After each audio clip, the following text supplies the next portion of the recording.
Hi hello നമസ്കാരം. ഇനി ഞാൻ ഉണ്ടാക്കാൻ പോകുന്നത് കൊഴുക്കട്ടയാട്ടോ. കൊഴുക്കട്ട ഉണ്ട എന്നൊക്കെ പറയും. പക്ഷേ ഇൻഗ്രീഡിയൻസ് എല്ലാം ഒന്ന് തന്നെയാണ്, പേരിൽ മാത്രമേ വ്യത്യാസമുള്ളൂ. അപ്പം ഞാൻ ഉണ്ടാക്കുന്നത് പണ്ട് കാലത്തെ തനതായ ഒരു രുചിയിലാണ് ഞാൻ ഉണ്ടാക്കുന്നത്. നിങ്ങൾക്ക് ഇഷ്ടമായ നിങ്ങൾ ഒരു വട്ടം ട്രൈ ചെയ്ത് നോക്ക്. നല്ല ടേസ്റ്റോടുകൂടി പഴമക്കാരുണ്ടാക്കുന്ന ആ ഒരു രുചിയോടുകൂടി തന്നെ കിട്ടും. അപ്പം ഞാൻ എങ്ങനെയാണ് കൊഴുക്കട്ട ഉണ്ടാക്കുന്നതെന്ന് നമുക്ക് കണ്ടു നോക്കാം. ഓക്കെ. ഞാനിവിടെ നിറപറയുടെ റൈസ് പൗഡർ എടുത്തേക്കുന്നത്. വറുത്ത നൈസ് റൈസ് പൗഡറാണ് എടുക്കേണ്ടത്. പിന്നെ ശർക്കര, ഞാൻ കുഞ്ഞ് ശർക്കര ആയതുകൊണ്ട് 4 കട്ട ശർക്കര എടുത്തിട്ടുണ്ട്. ശർക്കരയുടെ വലുപ്പവും മധുരവും അനുസരിച്ച് ശർക്കര എടുക്കുക. ഇത് ഉരുക്കിയെടുക്കണം.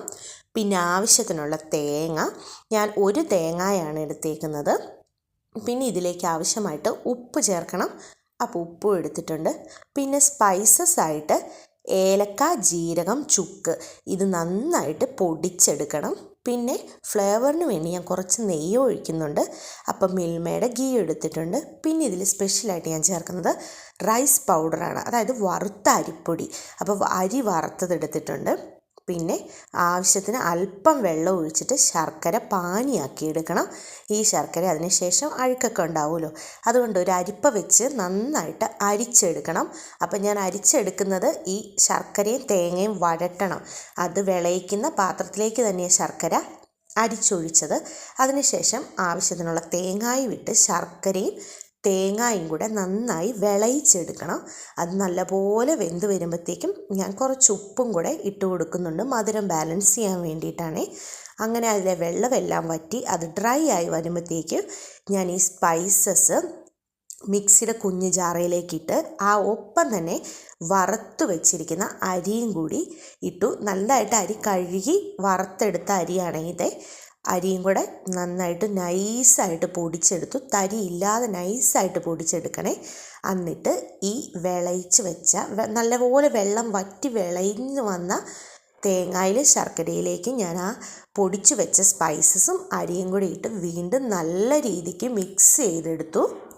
അങ്ങനെ പാകത്തിന് വിളഞ്ഞു വന്ന ശർക്കരയിലേക്കും തേങ്ങയിലേക്കും ഞാൻ ഗീയും കൂടി ഇട്ട് കൊടുത്തു.